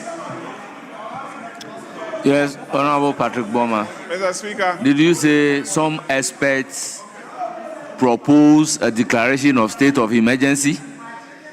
Or you said the NDC promised a state of emergency? I said the NDC promised a state of emergency. And I insist on that, and it's on record, Mr. Speaker. It's on record. And secondly, the majority leader has become the chief interjector of debates. It's within his right. But the people of Kumasi, the Ashanti region, Eastern region, Upper East, Upper West, Bono Hafu deserve the completion of the Accra-Kumasi Techiman dualization project. It's a priority that the government must take into consideration. Accra-Kumasi Techiman? Yes, because you can't go to Techiman unless you want to go through Atebubu and Nkranza, through Mampong. That is what I was talking about. So we need that road. The country needs it. Ayariga needs it. The people of Boku needs it. Ajia needs it to Pusiga. And it's one of the most important routes in this country. Mr. Speaker, to continue, Mr. Speaker, if you look at Appendix 3A of this year's budget, the Bank of Ghana is promising again zero financing of our budget. Mr. Speaker, we saw that in 2025, and we are seeing that again in 2026.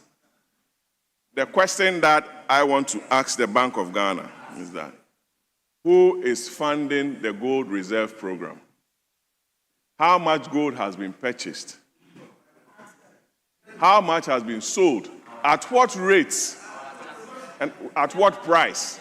I'm asking them these questions. Mr. Speaker, what has been the impact of this gold reserve program on the books of Bank of Ghana? Has it resulted in some losses? There are questions that the Bank of Ghana will have to come here to answer, Mr. Speaker, in due course. Mr. Speaker, the Bank of Ghana is financing activities under the Gold Reserve Program, because I filed a question, an RTI question, to the Ministry of Finance when I saw that the ministry had not released a single cedi to the Gold Board. I got a response from the Ministry of Finance, and they confirmed, yes, in a letter signed by the Chief Director of the ministry, that yes, the ministry has not made a single allocation to the Gold Board. So, where is the Gold Board getting its funds from? If the Bank of Ghana is saying they are going to continue with zero financing, how are they being funded? So, Mr. Speaker, these are very important matters that we'll be looking at. Mr. Speaker, we are not against a program to stabilize the currency, but the transparency that it requires, as the representatives of the people, we need to know so that no laundered funds are brought into the country to be used for some illicit activity. I'm not impugning that, Mr. Speaker. Mr. Speaker, thus far, I would like to commend the maker of the statement as the Minister of Finance for presenting the budget of the Republic of Ghana on behalf of the President, and ask that during the estimates and debates that will ensue, we will bring to the fore that if a vote is taken around the cabinet table, I don't think the Minister of Finance will score 30%. 10. Because 10%. He has failed to make budgetary allocations to the ministries. And they know. They know it.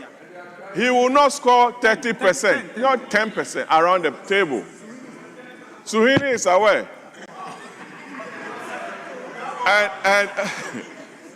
And that is my plea to the minister, to make the government function and release adequate resources for the good people of this country to enjoy its benefits. I thank you very much, Mr. Speaker. Thank you. Thank you. I will now give the floor to Honorable Thomas Ampim. You have 15 minutes. Thank you, Mr. Speaker. Mr. Speaker, today I have listened to Honorable Patrick Boama and others, the former defense minister, and over the last 3 days or so, we have had the opportunity to listen to many of them take their turns to debate the budget that was presented by my boss, Dr. Atoforsen, that has received overwhelming endorsement by Ghanaians. In fact, many people have made reference to the survey that indicated that about 82% of respondents have given approval to this budget. You may choose to believe it or not. That is up to you. Whether you decide to take public opinion Honorable Chair Asamoah, I can hear you. Or just depend on your own ideas, that is up to you. But Mr. Speaker, one thing is clear today, that the debate as to who are better managers of the economy of Ghana has been settled. If you know, you know. The record is so clear, Mr. Speaker. Inflation that we inherited at 23.8% today has reduced significantly to 8%. And nobody has disputed that throughout the debate.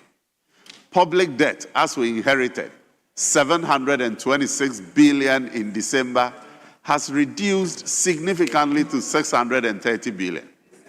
Mr. Speaker, primary balance has moved from a deficit of 3.5% to a surplus of 1.6%, something they could never imagine that was possible under them. Mr. Speaker, our reserves also speaks volumes. In 2016, Osahene, welcome. In 2016, when we were handing over to the MPP, our reserves was $6.2 billion. 8 years after, in 2024, when they were handing over back to us, they had increased their reserves to $9 billion. They added $2.8 billion. For 10 months, from January this year to date, we have increased the reserves to $11.4 billion. Mr. Speaker, it took you 8 good years to increase our reserves by $2.8 billion. That is 96 months to increase our reserves by $2.8 billion. It has taken President Mahama and his finance minister, Dr. Atoforsen, and the governor of Bank of Ghana to 10 months, only 10 months, to increase our reserves by $2.4 billion. Would you compare yourselves to us? No way. Mr. Speaker, I listened to the immediate past finance minister yesterday, and he made certain statements. He referred to this wonderful budget as a jobless budget. Mr. Speaker, a budget that allocates $500 million to oil palm plantation, would you call that a jobless budget? No. A budget that allocates 30 billion cedis for a big push for infrastructure, is that a jobless budget? No. A budget that allocates 828 million to construct 1,000 kilometers of agric sector roads, is that a jobless budget? No. A budget that allocates 100 million cedis for aquaculture development, would you call that a jobless budget? No. A budget that seeks to restructure VAT, to give back money to businesses for them to increase their profit, to expand and employ more, is that a jobless budget? Mr. Speaker, the finance minister said something, and I want the former finance minister, Dr. Amin Anta, made a statement that I want to quote. He says, I am saying that out of the 45 treasury auctions conducted since January, 25 of them failed. Mr. Speaker, I don't know what the former finance minister is calling failure here, because since the beginning of this year, we have taken a deliberate decision to reject bids. In fact, up year to date, we have rejected a total of 71 billion cedis in bids. And our approach is simple. Instead of government borrowing and crowding out big private businesses, we said, no, we won't take it. Give the money to the private sector. The latest figures in September this year shows that private sector credit increased by 12.7 billion cedis compared to that of September 2024. However, public sector credit contracted by 3 billion in the same year. This is showing government's deliberate policy of directing credit to the private sector. That is the difference between us and you. As a result of this, Mr. Speaker, average lending rate to the private sector has reduced from 30% in January 2025 to 22.7% as I speak now. So government has decided that we won't take the money. And so the banks have no option but to lend to the private sector for the private sector to grow and create more jobs for us. Mr. Speaker, one issue that our opponents have been talking about since the beginning of this debate is to question the growth rate that we indicated in the budget at 4.8%. Mr. Speaker, I take their criticisms as an encouragement for us to do more for Ghana. That is how I want to interpret their criticisms. But if you look at it, Mr. Speaker, half-year growth under you in 2024 was 5.1%. The same period for us, we have grown this economy by 6.3%. So I want to tell you that by the end of the year, we will exceed our target. Our approach is different from yours. We promise less and deliver more. You blow your horns. You promise and walk all over and do little. That is the difference between us. Mr. Speaker, I listened to Honorable Patrick Boama. He just stepped out. Talked about the time the budget was presented. It wasn't our decision at the Finance Ministry to come and present the budget that late. It was a deliberate delayance on your part that caused the budget to be presented late. And look, I was personally worried that because the budget was being presented late, it won't get the traction that it needed. But guess what? Ghanaians have really shown that they believe in His Excellency President Mahama. They believe in the policies of Dr. Kasila Toforsen. And back to the statement made by the former finance minister. In fact, I was shocked to hear Dr. Amin Anta complain that we are not borrowing more. Auctions are not coming. I mean, is it that for you, success is about borrowing? Clearly, you borrowed and celebrated by throwing a Kenke party. We don't see borrowing as an achievement. For us, an achievement is managing less to do more for Ghanaians. In fact, if quoting the Bible hadn't been made unpopular by somebody, I would have supported this by a Bible story that talks about feeding thousands men with 5 loaves of bread and 2 fishes. But I don't want to go there. Efficiency. So we want to manage this economy with the little resources. And that is why we are doing more, even at a time that we don't have access to the international bond market. Mr. Speaker, that is what is happening today to our economy.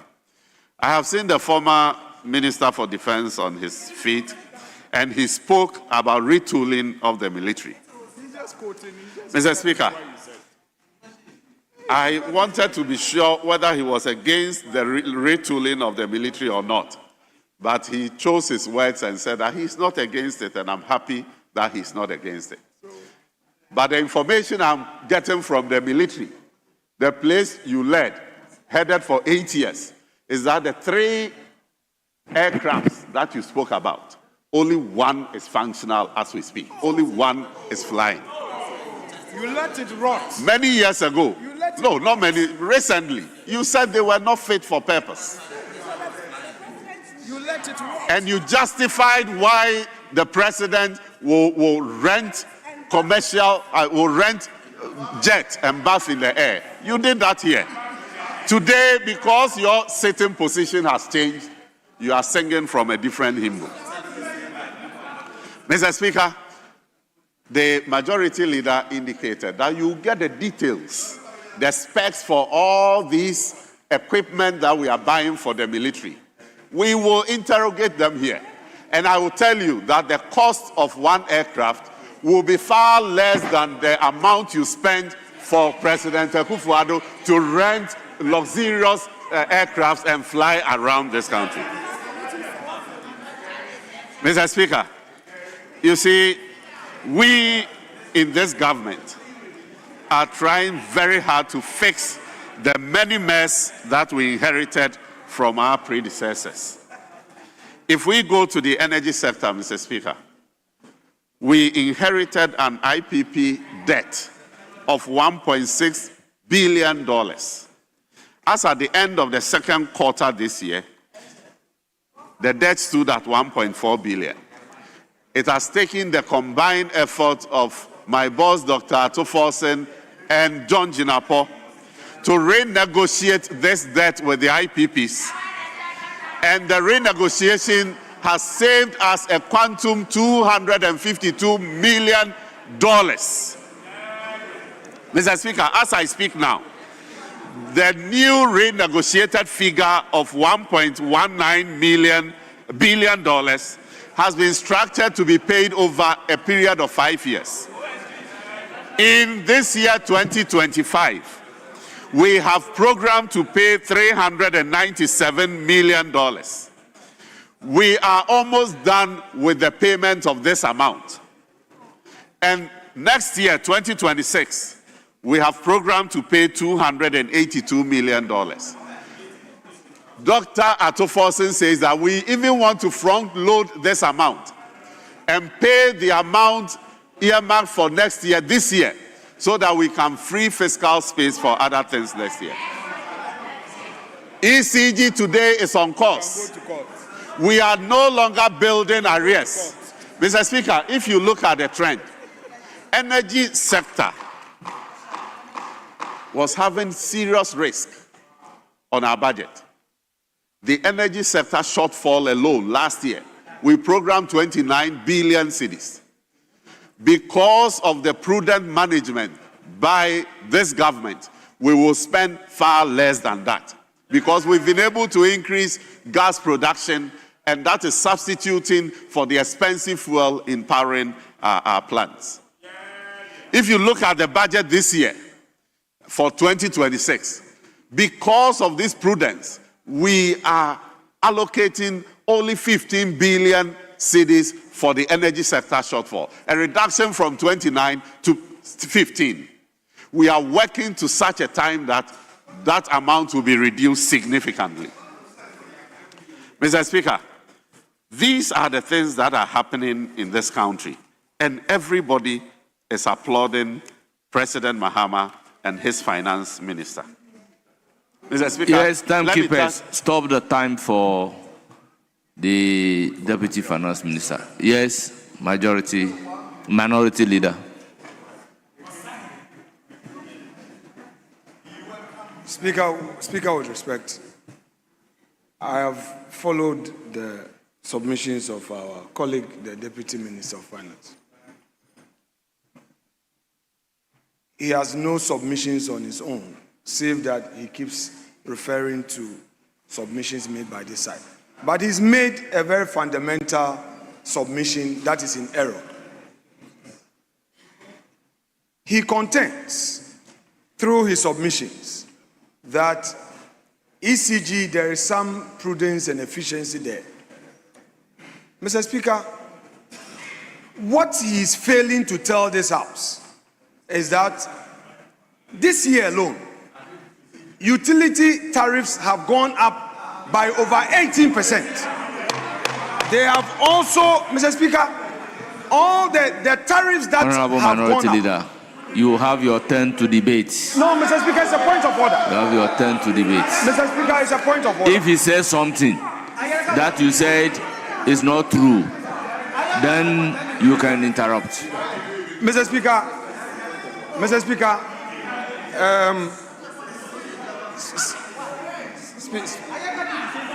Speaker, with respect, I am on a point of order. So what is your point of order?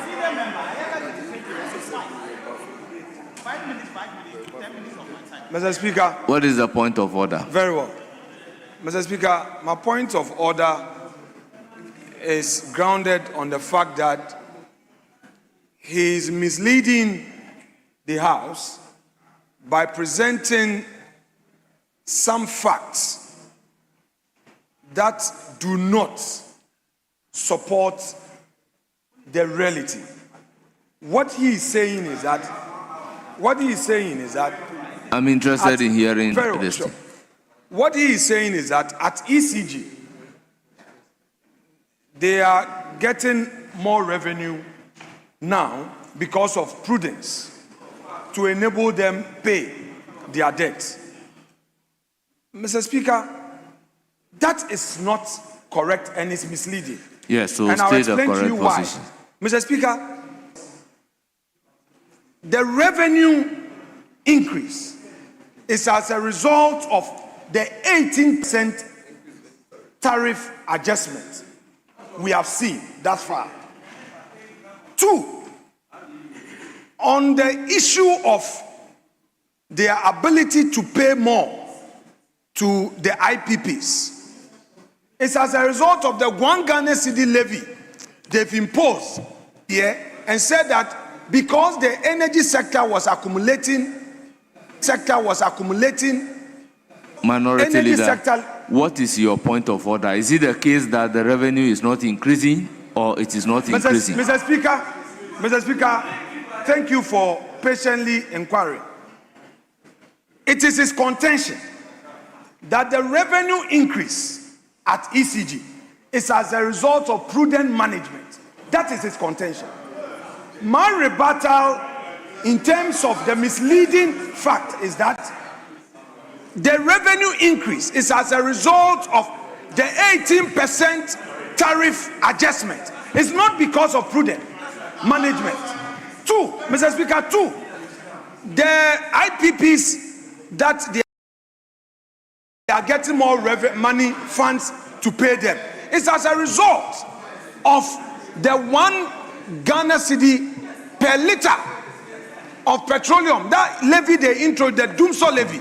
It is as a result of that Dumso levy, because in your submissions before the House, when you brought the levy, your argument was that the energy sector was accumulating debt. Therefore, you needed to impose this 1 Ghana cedi per liter. So if you say there's prudent management, with all due respect, this doesn't qualify within our rules as point of order. That is your opinion. No. He is also entitled to his opinion. Mr. Speaker, if you have the opportunity to debate, Mr. Speaker, you may do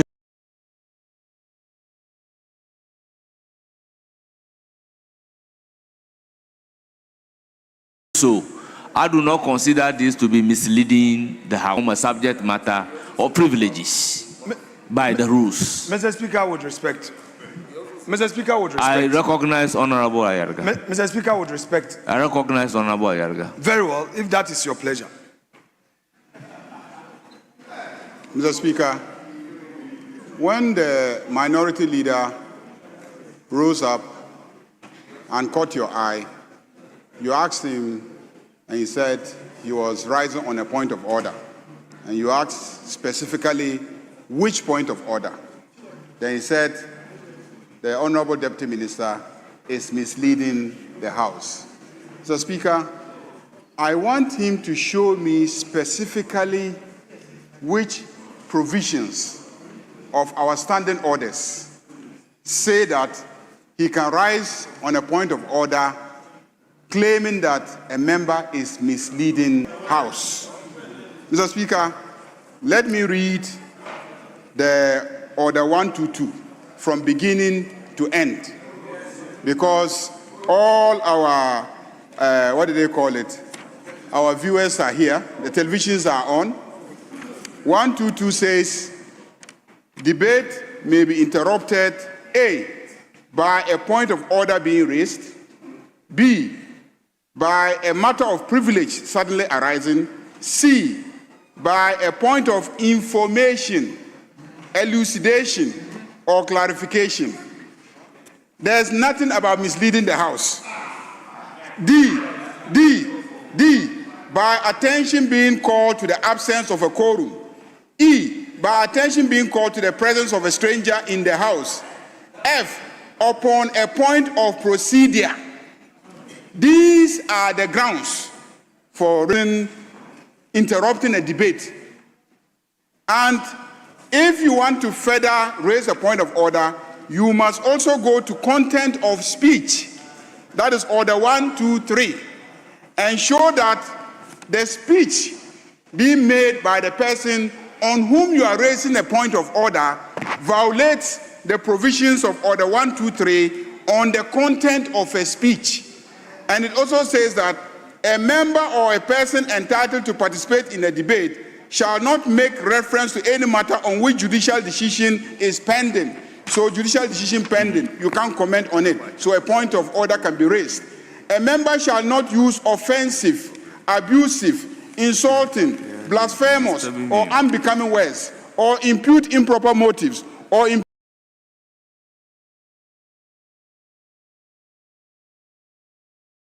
the integrity of a member. So those are the grounds on which you can say that a member is out of order because the content of his speeches violates these orders. And then, members shall not raise any specific question upon which the House has come to a conclusion during the current session. That is 5. And then 6, the speech of a member shall be relevant to the subject matter under consideration. These are the matters that content of speech allow you to raise a point of order. I have heard people now and again rise up and say the member is misleading the House. No specific provision grounds you to raise a point of by saying that this member is misleading the House. So the Honorable Minority Leader should show us specifically which provision of our standing orders he is standing on to interrupt debate. Yes, Minority Leader. Mr. Speaker, very good exercise indeed. I earlier on saw the Honorable Majority Leader rise on his feet to interrupt Honorable Patrick Boama. Mr. Speaker, the Honorable gentleman who leads this House did not cite any order. And I heard him, I was watching him. In fact, his attempt excited my entry into this chamber. He said that the NDC did not state in their manifesto that they were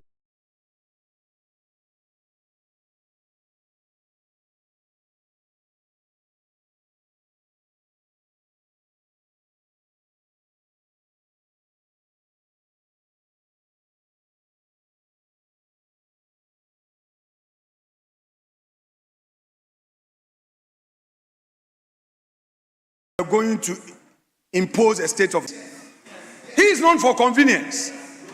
Even when he himself had argued that when a matter is pending before court, this House should stay its hands. He is the same person to quickly say that even when a matter is pending before court, the House is not stopped. This is Ayariga. Even when a matter is pending before court, the House is not stopped. This is Ayariga for you. That is Ayariga, the convenience principle. He has introduced a convenience principle.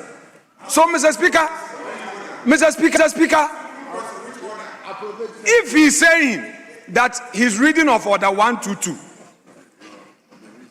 there is no, can the Majority Leader keep quiet and gently listen, because that's what I did. That is the rule. You must keep quiet and listen. Mr. Speaker, the order 122 upon which I mounted my argument of point of order is very clear. Mr. Speaker, at what point do you interrupt debate? The content of the speech is misleading. If a member argues that ECG has had increase in revenue as a result of prudence, what's the meaning of prudence? Meaning that previously the management of funds led to some waste. However, under this new management, they have taken some steps. Therefore, those steps have led to an increase in revenue. Mr. Speaker, first of all, when they were in opposition, they criticized the Haptel software machinery that has been put in place. They came, it's the same Haptel system that is there. 2, we are telling you that the increase in revenue is as a result of the 18% tariff adjustment. That is 1. 2, Honorable Minority Leader. Mr. Speaker, when the majority leader on his feet, you never ask him a question. Yes, this is becoming one too many. I won't accept this. You allowed him to speak. When it gets to us, then you start asking questions. Why didn't you interrupt him? Mr. Speaker, don't do this. Which question Mr. did I Speaker, ask you? Don't do this. Whenever they are Minority feet, Leader, which question did I ask you? Which question did I ask you? Mr. Speaker, I never interrupted him. When he was on his Which feet, question did I ask you? Mr. Speaker, Honorable, when he was on his feet, Minority Leader, not a word came from you. Honorable Minority Leader, you can have a disagreement with what he, the Deputy Finance Minister, is saying. You have the opportunity to debate. You have indicated that if the revenue was increased, it's because they have increased the tariff. If in his opinion that is prudent, that he is entitled to it. So that cannot amount to misleading the House.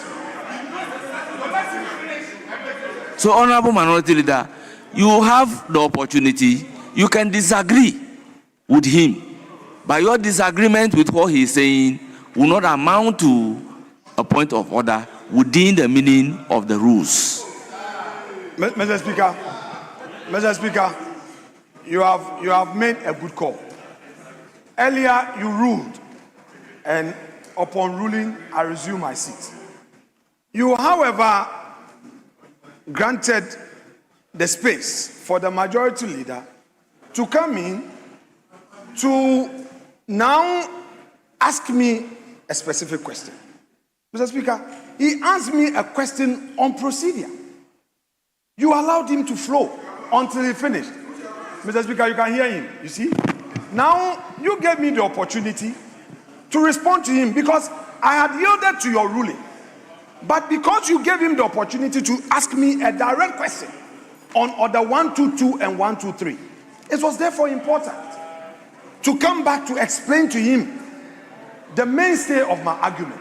So, Mr. Speaker, if you are keeping to your ruling, I will yield because, Mr. Speaker, if you rule, that is the order. Yes, but that Mr. is Speaker, exactly what I'm trying to do. Mr. Speaker, again, the rule on fairness also requires that both sides must be treated fairly. Mr. Speaker, if you have ruled on my matter, then what was the basis for he coming back as if he is a presiding officer? Mr. Speaker, he came back reading the same rules again and going on to say that I should answer. These were his words. And you asked that Honorable Minority Leader respond. That is why I was responding. So, Mr. Speaker, if this is your ruling, so be it. I take it. Very well. Thank you so much. Very well. Thank you. Yes, Honorable Deputy Minister, conclude.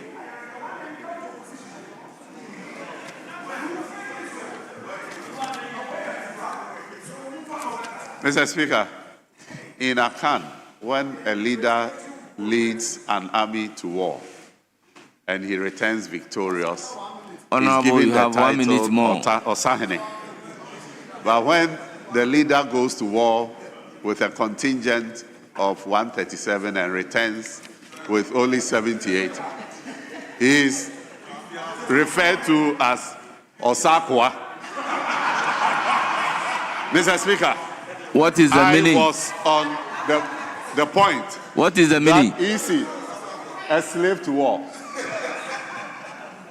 Mr. Speaker, I was making the point that the energy sector is now being prudently managed. And coincidentally, the energy minister has just walked in. Mr. Speaker, he was questioning the prudence that I was talking about. And Mr. Speaker, the prudence is where ECG today is not procuring things that they don't need. Honorable Minister.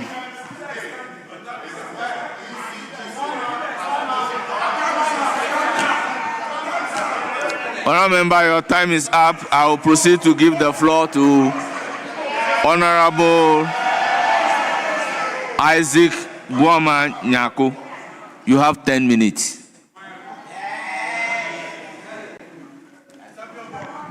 Thank you very much, Right Honorable Speaker, for the opportunity to comment on the statement read by the Finance Minister with regards to the 2026 budget statement.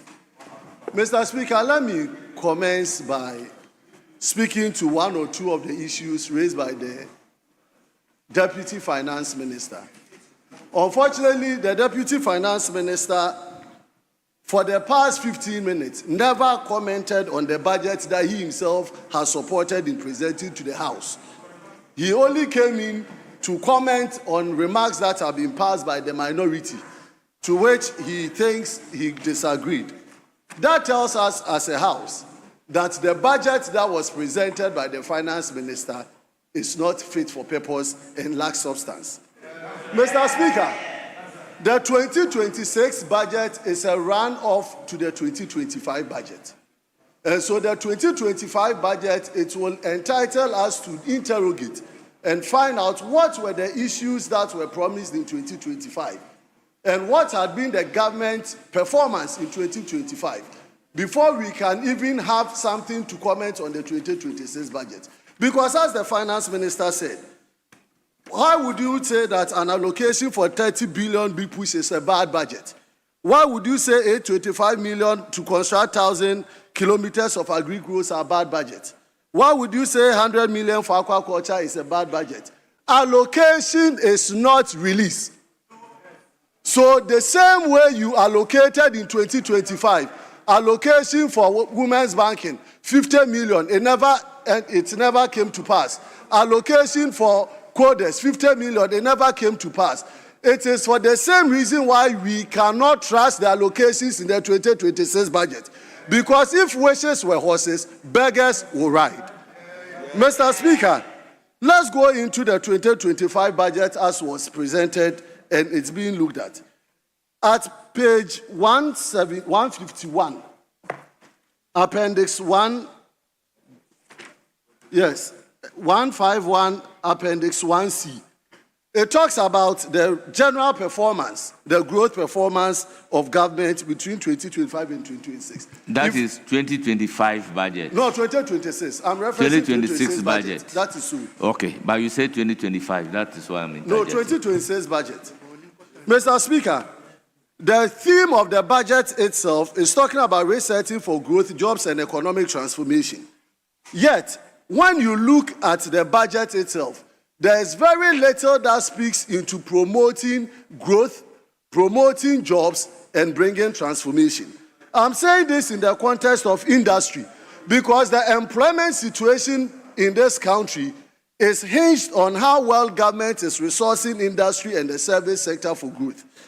In page 151 under industry, the industry in 2024 grew by 7.1%.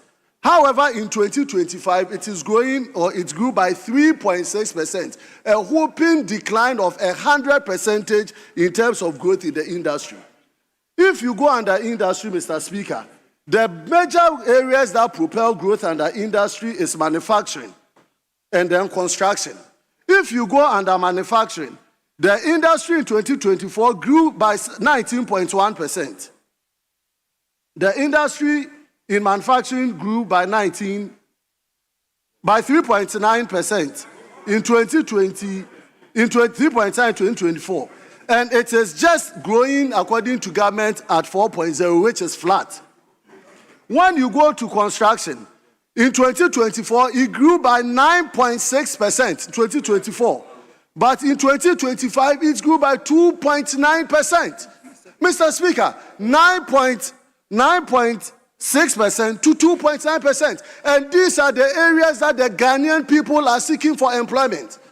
These are the areas that affect the growth and development of the youth.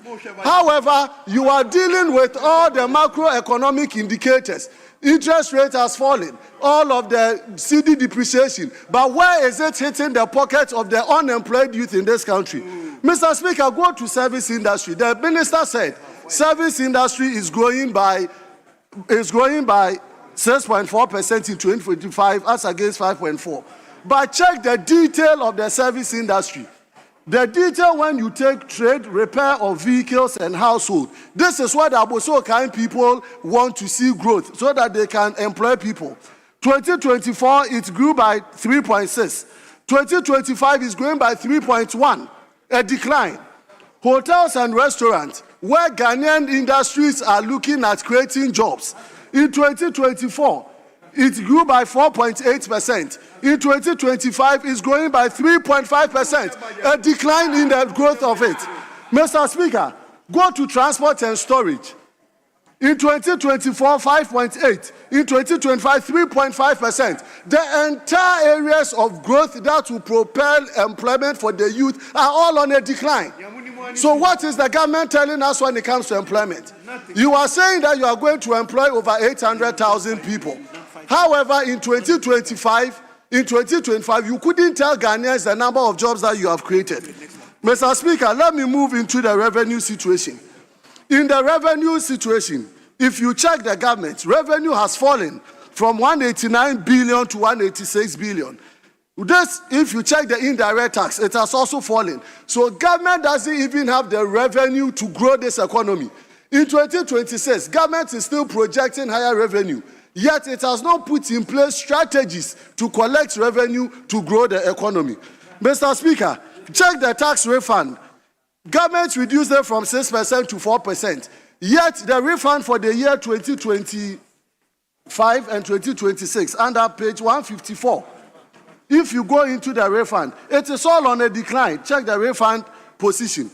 And so, Mr. Speaker, there is very little that gives hope to employment for the youth of this country. Speaker, the VAT reform that the minister talked about, consolidating VAT to 20% from 21.9% that he talked about. The real estate sector is supposed to be charged a whopping 20% of tax out of 5% that they were paying under real estate. And so housing deficit is going to increase in this country, and the real estate is going to collapse under this government. Mr. Speaker, let me move on to the energy sector, where my good brother John Jinapo is here. Page 118, paragraph 900 of the budget.